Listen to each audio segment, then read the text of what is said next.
The Dhamma story for today is, I think, a reworking of a more traditional story.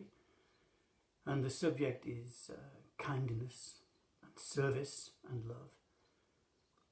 And in fact, it doesn't really matter what the Dhamma story is. They all have the same direction. They're all pointing to the same thing. They're all pointing to a life established in love and awareness. Love so that we can be with the world as it is.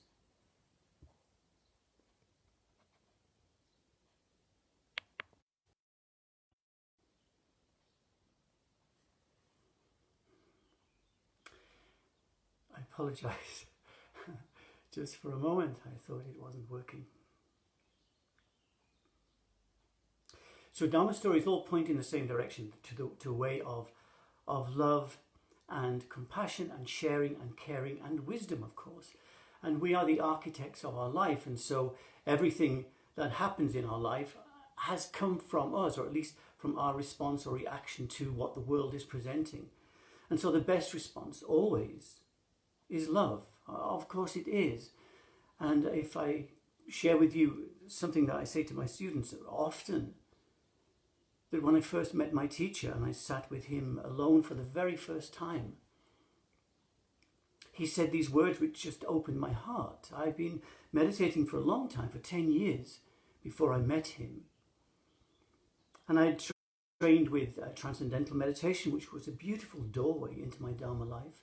And then Zen, Rinzai Zen and Soto Zen, and this was also wonderful, and I loved and still do love these traditions. But then I had bumped into Theravada, and I sat with this man, this Burmese Buddhist monk, and he said these words. If you want to be happy in your life, you have to cultivate a loving heart, because that's where happiness lives, in love. And you can argue against it, and you can compromise your ideas many times, but that's not really going to help you. The Dharma life demands an honesty, of course, and a bravery, that we have to look at this being that we call self and not hide away from the things which are unpleasant to look at, but to be with them comfortably and then to let them go. And this is the way to peace, to let go and let go and let go. In reality, there is nothing that you really are and no way you have to be. And ultimately, freedom isn't something to get. It's something to realize. And so we make this journey. And so all the Dharma stories are pointing to this. But one of the most important aspects of our Dharma life is the recognition that it's not just about sitting on your cushion, doing your meditation, or doing your chanting or your beadwork. It's not about giving yourself or being given an exotic name and wearing exotic clothes and accepting in some way a new culture. You're fine as you are.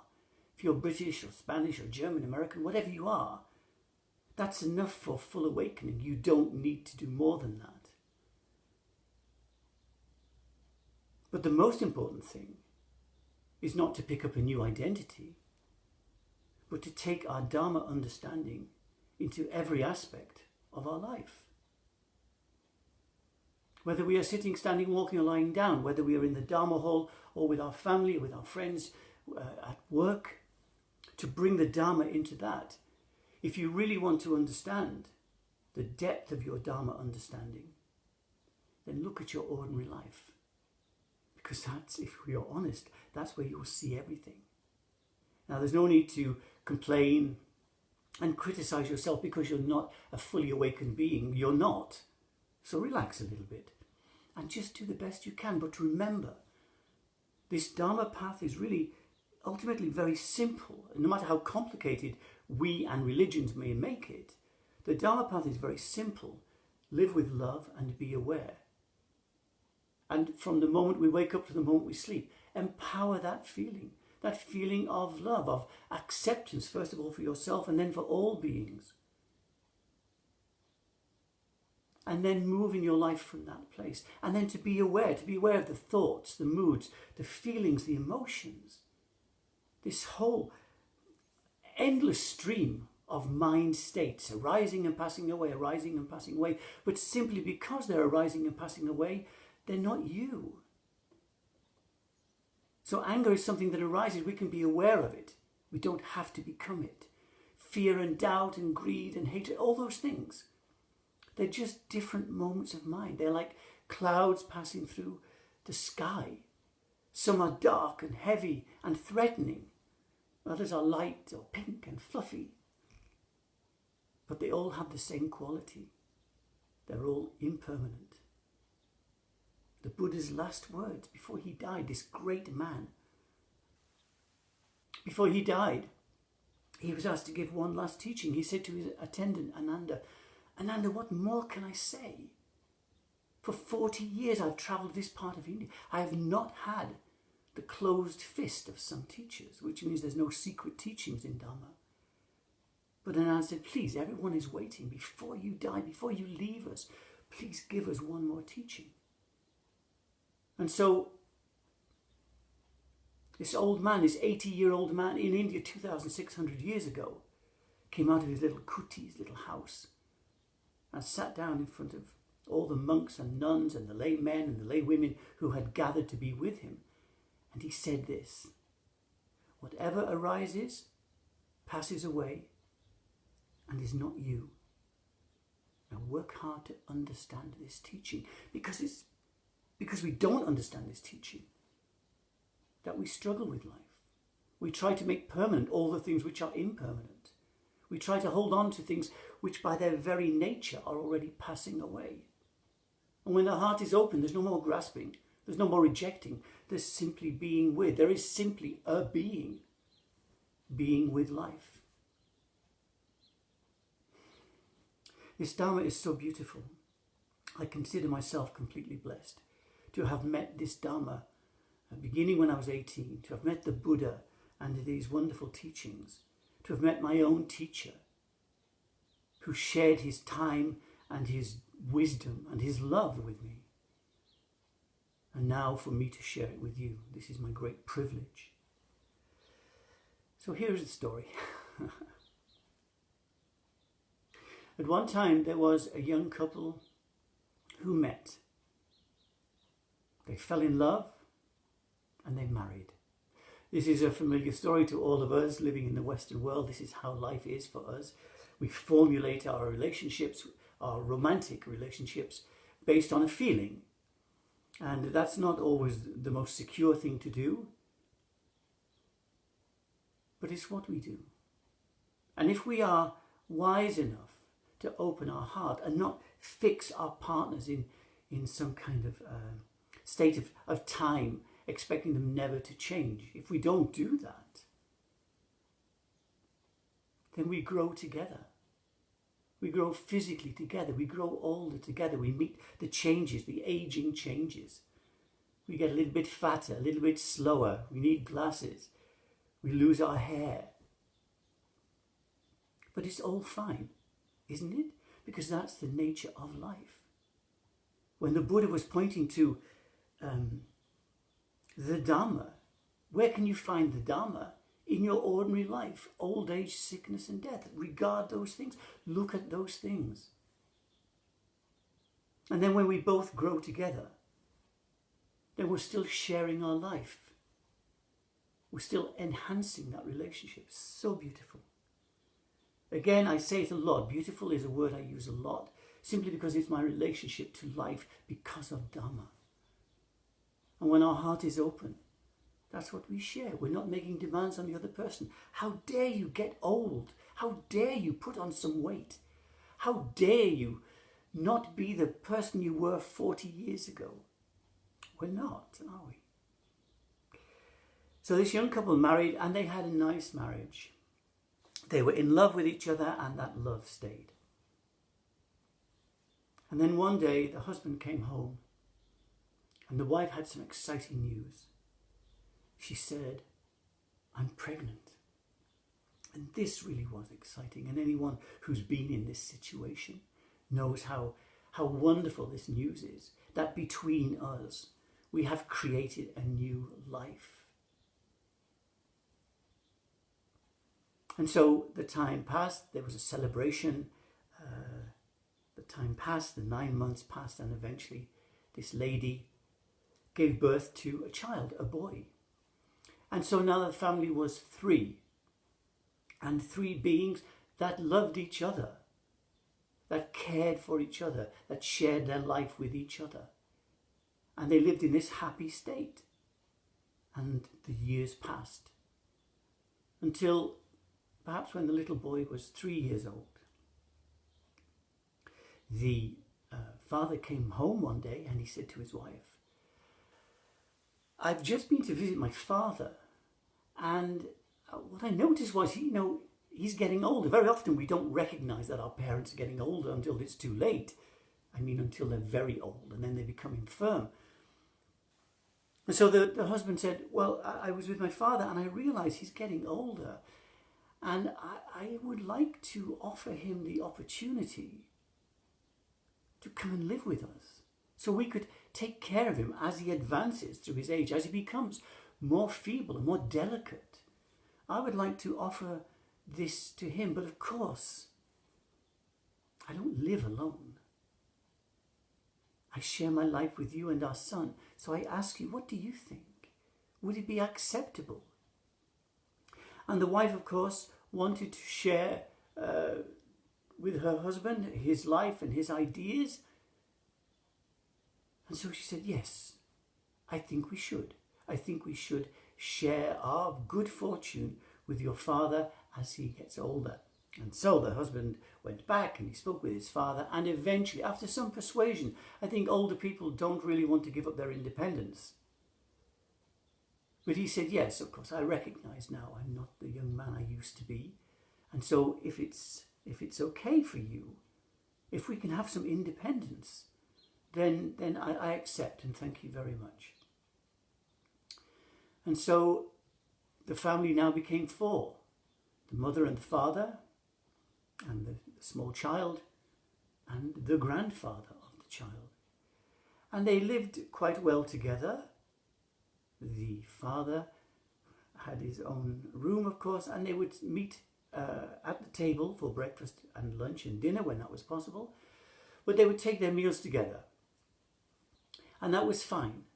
And the lady would take special care. She would cook beautiful food, and she would serve it well, and the table was made so beautifully. And the years passed and things were fine at the beginning. And then, as is the nature of all phenomena, things changed. The old man became more feeble. He became more delicate. And so, one time, he was sitting at the table and they were eating their food together. And the old man's hand was shaking. It was trembling. And so when he put his fork in the food, into the peas were on the fork, and as he lifted them to his mouth, his hand was trembling, and of course they began to spill all over the table. Of course everyone said, no, it's okay, please don't even worry about this, don't think about this. Because the first time it doesn't seem to be so important. And then the next time, when they were eating together, this happened again. Some other piece of food fell off his fork and onto the table. And then again, when they were having soup, as the days, weeks and months passed, the man's hand began to tremble even more. And so the soup would be splashing off his spoon onto the tablecloth, onto this beautiful white, delicate tablecloth the woman had put onto the table. And of course the old man may be full of apologies, but now the wife is becoming tired of this. And the next time it happened, there came this terrible sound from the woman. And it was just a sigh. It happened. The food fell onto the tablecloth, and it was met with the response of,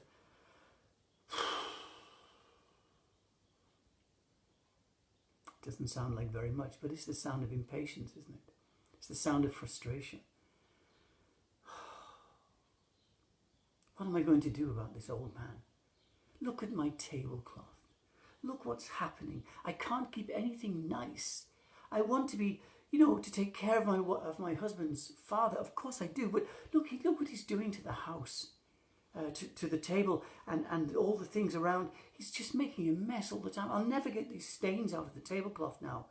And so it went on until eventually, one night in bed, the wife said to her husband, "We have to do something about your father and being at the table with us. Of course, I don't want to upset him, but look what he's doing. He's destroying my fine tablecloth, and he's not comfortable to sit opposite when he eats his food because it's going everywhere." And so the husband said, "Well, okay, what do you propose?" And the wife said, "Well, look, here's my idea, but I need you to agree with me." He said, "Okay, what is it?" We get a small wooden table and a small wooden chair. We put it in the corner away from us. And then we give your father, a wooden bowl and a wooden spoon. And we put his food in that. We sit him at the table. And then whatever happens, we don't mind. He's not making a mess in front of us. His food's not going all over the table. And the husband reflected and reluctantly said, "Well, all right, if that's what we have to do." And so that is what they did. They found this small wooden table and a small chair. They put it in the corner, just facing the corner. And then they got this wooden bowl and this wooden spoon. And the next time the father came to the table, he said, no, you're not sitting here today. You're sitting over there. And your food is going to be served to you in this wooden bowl, and you can eat it with this wooden spoon. Now, I haven't told this story very often, but this part really is heartbreaking for me, that we forget that when people become older, they behave in a different way simply because of the nature of the physical body. And that we forget that they were people. I mean, they were not just this nuisance in our life. They were actually people. And we don't know the story of the father, but, he'd been young once. He'd had girlfriends. He'd been dancing. He'd been laughing. He'd been with his friends drinking beer or whatever people do. He had a profession. Perhaps he was an artisan. Perhaps he was a specialist in some particular thing. But now he was old. And because he was old, he was a nuisance. This, of course, is not the Dharma way to take care of people. I'm not suggesting that everyone invites their aged parents to come and live with them. That's not really what the story is about. But when we have the possibility to take care of someone, I think certainly the Dharma perspective is, well, we should do it. We should always take care of those who are weaker than we are in one way or another. And so the time passed. Every mealtime, the father was sat at this small table with his back to the room and given this wooden bowl, this wooden spoon.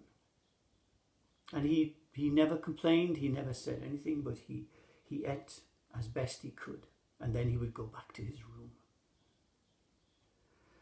One day, the mother and father came into the house and they couldn't find their son.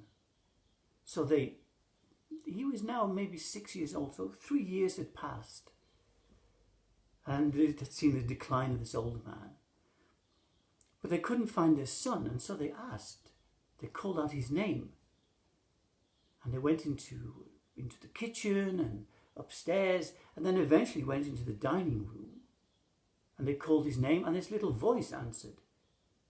And he was under the table, hidden by this beautiful tablecloth, hanging down so low. And he was under the table. So they lifted the tablecloth and looked inside, and there he was. And in his hand he had a little knife and a piece of wood, and he was trying to carve this wood. And the parents said, "Well, what are you doing?" And he said, "I'm carving a wooden bowl and a spoon for you and Mum when you get old." So that's the story. That's the story.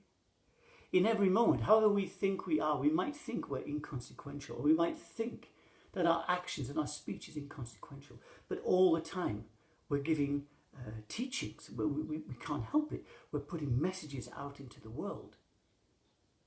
Now, the message of Dharma is to live with love and to be aware. And that's really all the great teachers sit and speak like this. The great teachers don't speak about violence and the honor of killing and war and persecution and that beings, other beings, any beings, being less than we are. But they talk about this unity of life. And that whenever we are in a position of in any kind of sort of superiority, then we show that by sharing and caring for others. And this is the Dharma message. If you want to be happy in your life, you have to cultivate a loving heart. And that loving heart is not only when you chant the Metta Sutta or the Metta Bhavana. It's not only when you're sitting on your meditation cushion in your private place that you can feel loving to the world. And then you leave this special private place and you meet your family again. And they're not the way you want them to be, so you're irritated with them and you blame them for your unhappiness. This is not the mature way of Dharma at all. The world you experience is the one that you create for yourself, moment after moment after moment. And the Dharma teaching then is to make this world a world of love, a world of acceptance, a world of kindness, a world of generosity, a world of sharing the best of you so that you will benefit and then all beings benefit. And this is the way of Dhamma. So I share these few words with you this morning for your consideration and your reflection, and may you all be well and happy.